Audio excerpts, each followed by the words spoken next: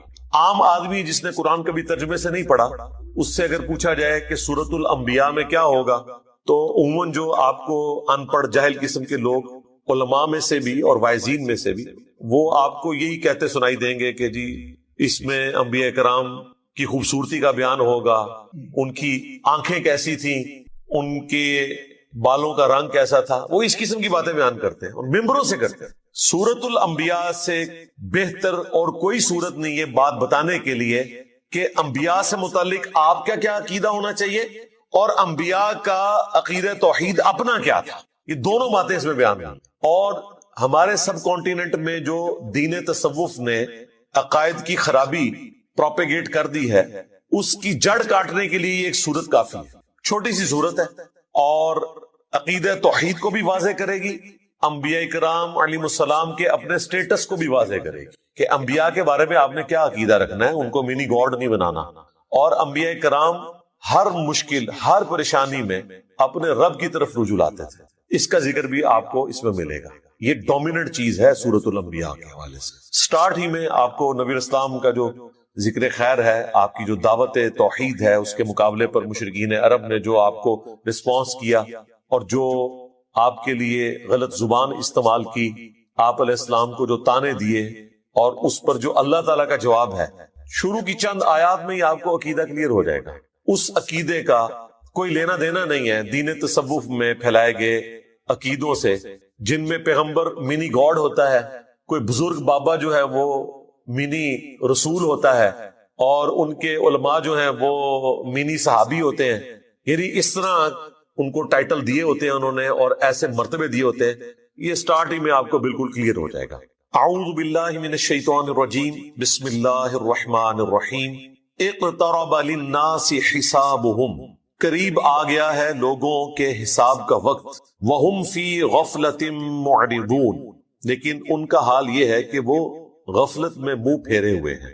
Absolutely اس آیت کو دیکھا جائے تو پوری انسانیت کے لیے جیسے انسان نے مرنا ہے، آخرت کی زندگی شروع ہو جانی ہے، اس کا حساب بالکل اس کے قریب ہے، لیکن انسان غفلت کی زندگی گزار رہا ہے. اور اگر آپ اسے ریلیٹیولی دیکھیں آنے والے ٹاپک کے ساتھ، تو یہ مشرکین عرب سے متعلق ہے کہ اللہ تعالیٰ نے ان کے لیے فیصلہ فرما لیا ہے کہ ان پر عذاب استیصال آئے گا، غزوہ بدر کی شکل میں، اس کے بعد غزوہ احد کی شکل میں، خندق کی شکل میں.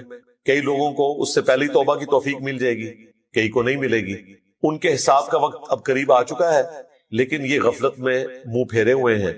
ما یأتیہم من ذکر من ربہم محدث، ان کے رب کی طرف سے کوئی بھی نئی نصیحت نہیں آتی مگر اس حال میں الا استمعوہ وہم یلعبون، کہ وہ اسے سنتے تو ہیں مگر کھیل کود میں مگن ہوتے ہوئے، کیجول لیتے. سورۃ الفرقان میں ہے نا کہ اللہ کے نیک بندوں کی نشانی یہ ہے کہ وہ اندھے اور بہرے بن کر اللہ کی آیات پر نہیں گرتے، غور و تفکر کرتے ہیں. اللہ تعالیٰ کی طرف سے پیغام آیا، اسے سیریس لینے کی ضرورت ہے، بجائے اس کے کہ اسے سیریس لے.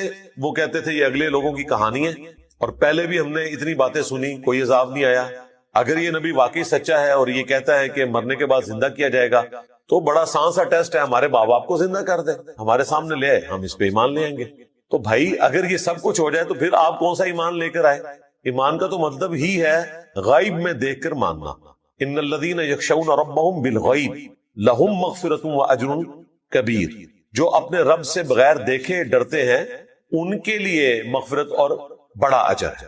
دیکھ کر تو سب نے مان لینا ہے. تو اللہ تعالیٰ فرما رہا ہے ان کے پاس کوئی بھی نصیحت آتی ہے، قرآن کی کوئی بھی صورت نازل ہوتی ہے، آیات نازل ہوتی ہیں، تو وہ اسے کیجول لیتے ہیں، اس حال میں سنتے ہیں کہ وہ کھیل میں مگن ہے. آج مسلمانوں کا بھی یہی حال ہے. مسلمان تو خیر اس سے بھی پیچھے چلے گئے، وہ کم از کم سن لیتے تھے، یہ تو سننے سے بھی قاصر ہے، عربی آتی نہیں ہے، ترجمہ سنتے نہیں۔ لاہیۃ قلوبہم، ان کے دل غافل ہو چکے ہیں، وَأَسَرُّ النَّجْوَى، اور یہ آپس میں سرگوشیاں کرتے ہیں، الذین ظلموا، جو کہ ظالم لوگ ہیں، اور کہتے کیا ہیں، هل هذا الا بشر مثلکم، یہ تو نہیں مگر تمہارے جیسے ایک انسان، یعنی نبی اسلام کے بارے میں وہ کہتے ہیں یہ تمہارے جیسے ایک انسان ہے، اس نے جو دعوی پیغمبری کیا ہے اس میں اور ہم میں کوئی فرق نہیں، نعوذ باللہ۔ افتأتون السحر وانتم تبصرون، کیا تم پیروی کرو گے اس جادو کی جس کو تم اپنی آنکھوں سے دیکھ رہے ہو کہ یہ جادو کر رہا ہے، اس میں کوئی حقیقت نہیں ہے، تو آنکھوں سے دیکھنے کے باوجود تم اس سحر کی پیروی کرنا شروع کر دو گے، وَلِعَوْذُ بِاللَّهِ تَعَالَى۔ یہ نبی اسلام کے لیے وہ غلط کلمات استعمال کرتے تھے، اس کے بعد بھی کافی ساری چیزیں آئیں گی، لیکن اس میں غور طرف بات یہ ہے کہ ان کی بات سچ ہے لیکن اس کا اینگل انہوں نے غلط دیا ہوا ہے۔ یہ بات تو سچ ہے کہ نبی اسلام بھی انسان ہی تھے، سورہ بنی اسرائیل میں آیا کہ اگر زمین پر فرشتے آباد ہوتے تو ہم فرشتوں میں سے پیغمبر بھیجتے، اب چونکہ انسان آباد ہے تو انسانوں میں سے پیغمبر آئے گا، بات سچ ہے، لیکن بظاہر تو یہ ہماری طرح کے انسان ہیں، اس میں کوئی شک نہیں ہے۔ سب سے بڑا فرق اس حوالے سے جو وہ ایمفسائز نہیں کرتے تھے وہ یہ تھا کہ ان پر اللہ کی طرف سے وحی آتی ہے، اور وہ ایسا کلام لے کر آئے ہیں عربیوں میں کہ عربی بھی ششدر رہ گئے قرآن کے اس اعجاز کو دیکھ کر۔ اسی وجہ سے جو لوگ حق سے غافل تھے انہوں نے یہ کہنا شروع کر دیا گویا کہ نبی اسلام جادو کر دیتے ہیں لوگوں کو، جو بھی سنتا ہے وہ آپ پر ایمان لے آتا ہے اگر وہ سلیم الفطرت ہوا، اگر بےایمانی پہ اترا ہوا ہے تو اس کے لیے قرآن میں کوئی ہدایت نہیں، سیدھی سی بات ہے۔ قرآن میں ہدایت اس کے لیے جو واقعی ہدایت قبول کرنا چاہے۔ صحیح مسلم میں جو دماد نامی ایک عامل کا ذکر ملتا ہے، اردو میں ہم زماد کہتے ہیں، عربی میں دماد ضاد کے ساتھ، وہ جھاڑ پھونک کا کام کرتا تھا۔ صحیح مسلم شریف میں آتا ہے کہ وہ جب مکے میں آیا تو کچھ لوگوں نے اس سے کہا کہ اس طرح ہمارے ایک بڑے ڈائنامک انسان تھے، بڑی اچھی پرسنالٹی محمد صلی اللہ علیہ وآلہ وسلم کی، اور کچھ عرصے سے انہوں نے یہ باتیں کرنا شروع کر دی ہیں، ہمیں لگتا ہے کہ وہ غار ہرا میں جو گئے تھے وہاں پر ان کے اوپر کوئی آسیب کا سایہ ہو گیا، تو تم علاج کرنا جانتے ہو تو تم ان کا علاج کرو، کوئی جادو ہو گیا ان کے اوپر یا آسیب آ گیا۔ صحیح مسلم کے الفاظ ہیں کہ وہ نبی اسلام کے پاس آیا تو اس نے کہا کہ اے محمد اگر آپ چاہیں تو میں آپ کا علاج کر سکتا ہوں، آپ بتائیں کہ آپ کیا دعوت رکھتے ہیں، میں آپ کی بات سننا چاہتا ہوں تاکہ میں جج کروں۔ تو نبی اسلام نے ابھی قرآن تلاوت نہیں کیا، آپ نے صرف خطبے کے سٹارٹ کے الفاظ اس کے سامنے تلاوت کیے، ان الحمد للہ نحمده ونستعینه ونستغفره ونعوذ باللہ من شرور انفسنا ومن سیئات اعمالنا۔ یہ خطبہ جو میں سٹارٹ میں پڑھتا ہوں، اس نے کہا کہ ایک دفعہ مجھے دوبارہ سنائیں، دوبارہ سنا تو اس نے کہا میں گواہی دیتا ہوں کہ آپ اللہ کے رسول ہیں۔ یہ کلام ایسا کلام ہے ہی نہیں ہے، ابھی قرآن نہیں پڑھا تھا، صرف خطبے کے الفاظ، اور ظاہر اس میں تو دعوت تھی نا، آپ نے گاڈ اورینٹڈ ہونا ہے۔ ساحروں کی گفتگو اس قسم کی تو نہیں ہوتی، شاعروں کی گفتگو اس قسم کی تو نہیں ہوتی، وہ تو خوابوں کی دنیا میں رہتے ہیں، وہ تو عشق مجازی کا شکار ہوئے رہتے ہیں، یہ تو گاڈ اورینٹڈ چیز، اور وہ بھی اتنی پروفیشن کے ساتھ، وہ ایمان لے آیا۔ اب اس فیلڈ کے ایکسپرٹ نے اسلام قبول کر لیا، ہونا تو چاہیے تھا جن لوگوں نے بھیجا تھا وہ سارے بھی مسلمان ہوتے، کیونکہ جس بندے کے اوپر ان کا تکیہ تھا وہ ایمان لے آیا، لیکن وہی ہوا جس طرح جادوگر ایمان لے آئے، فرعون نہیں ایمان لے کر آیا، حالانکہ فرعون کو ایمان لانا چاہیے تھا کہ اس کے اپنے جادوگر مان گئے کہ یہ جادو نہیں ہے۔ یہاں پر بھی کافروں کو مان لینا چاہیے تھا کہ زماد نے جب یہ بات کہہ دی تو پھر یقیناً نبی علیہ السلام ایک غیر معمولی انسان ہے، لیکن چونکہ وہ حق قبول نہیں کرنا چاہتے تھے، اللہ تعالیٰ نے ان کو ہدایت نہیں دی، تو پھر ان کے پاس بہانہ یہ ہوتا تھا کہ یہ جادو ہے، اگلے لوگوں کی کہانیاں ہیں۔ اب اس کے جواب میں نبی علیہ السلام نے اللہ کے حضور عرض کی، قال ربی یعلم القول فی السماء والارض، نبی علیہ السلام نے کہا کہ میرا رب خوب جانتا ہے جو بات کہی جاتی ہے آسمان میں اور زمین میں، وہو السمیع العلیم، اور وہی سننے والا ہے، سب کچھ جاننے والا ہے۔ یعنی نبی علیہ السلام نے اپنے غم کی فریاد اپنے رب کے حضور رکھی، اور مشرکین عرب سے کہا کہ یہ جو کچھ تم باتیں کر رہے ہو نا میرے بارے میں، میرا رب خوب جانتا ہے، اسے تو پتا ہے کہ میں اللہ کا پیغمبر ہوں، ہر چیز سے وہ واقف ہے۔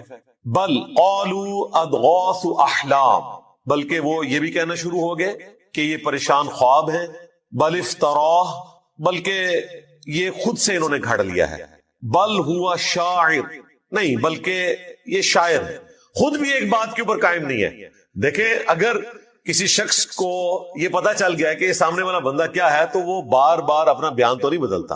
تم نے ساحر کہا، چیپٹر کلوز کرو، نہیں تسلی نہیں ہوئی کیونکہ جھوٹ کہا ہوا تھا نا۔ کسی کو یہ لولی پاپ دے دیا کہ ان کو خواب آتے رہتے ہیں، وہ یہ بیان کرتے ہیں۔ بعض جگہ پہ آیا کہ یہ اساطیر الاولین ہے، اگلے لوگوں کی کہانیاں بیان کرتے ہیں۔ اچھا، بعض لوگوں کو انہوں نے کہا کہ انہوں نے اللہ پر جھوٹ باندھ دیا، اور بعض کو کہا کہ یہ شاعر ہے۔ اب اتنے زیادہ بیانات، جادوگر، دیوانہ، اگلے لوگوں کی کہانیاں، پریشان خواب، جھوٹ گھاڑ لیا ہے، شاعر ہیں، مجنون ہیں، یعنی یہ 7 تو میں نے انگلیوں پہ آپ کو گنوا دی گالیاں جو وہ دیا کرتے تھے اپنے نظام میں۔ اب اس کے اگینسٹ نبی الاسلام کو نبوت ثابت کرنے کے لیے وہ ڈیمانڈ کیا رکھ رہے ہیں؟ فَلْيَأْتِنَا بِآيَةٍ كَمَا أُرْسِلَ الْأَوَّلُونَ، اگر واقعی یہ پیغمبر ہے نا تو یہ اس طرح کے معجزات کیوں نہیں لے کر آتا جو معجزات اگلے لوگوں کو، اگلے پیغمبروں کو دیے گئے تھے۔ یعنی یہ ہمیں خود ہی بتاتا ہے کہ موسیٰ علیہ السلام کے پاس عصا کا معجزہ تھا، وہ اژدہا بن جاتا تھا، عیسیٰ علیہ السلام مردوں کو زندہ کر دیتے تھے، تو اس قسم کا کوئی معجزہ یہ ہمیں بھی کر کے دکھائے، ہم مان لیں گے۔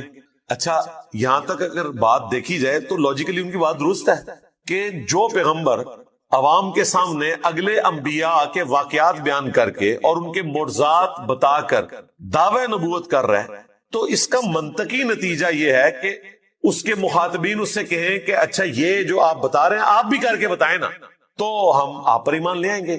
تو یہ ڈیمانڈ کوئی غلط نہیں تھی ان کی، لیکن اللہ کا فیصلہ کچھ اور تھا۔ اللہ تعالیٰ نے اس کے جواب میں کیا فرمایا؟ اس جگہ پر ہر جگہ جواب ڈیفرنٹ آئے گا، یہاں پر کیا جواب آیا؟ ما آمنت قبلہم من قریۃ اہلکناہا، ان سے پہلے جو بستیاں ہلاک کر دی گئیں ان کے رہنے والے بھی ایمان نہیں لے کر آئے تھے۔ افہم یؤمنون، تو کیا اب یہ لوگ ایمان لے آئیں گے؟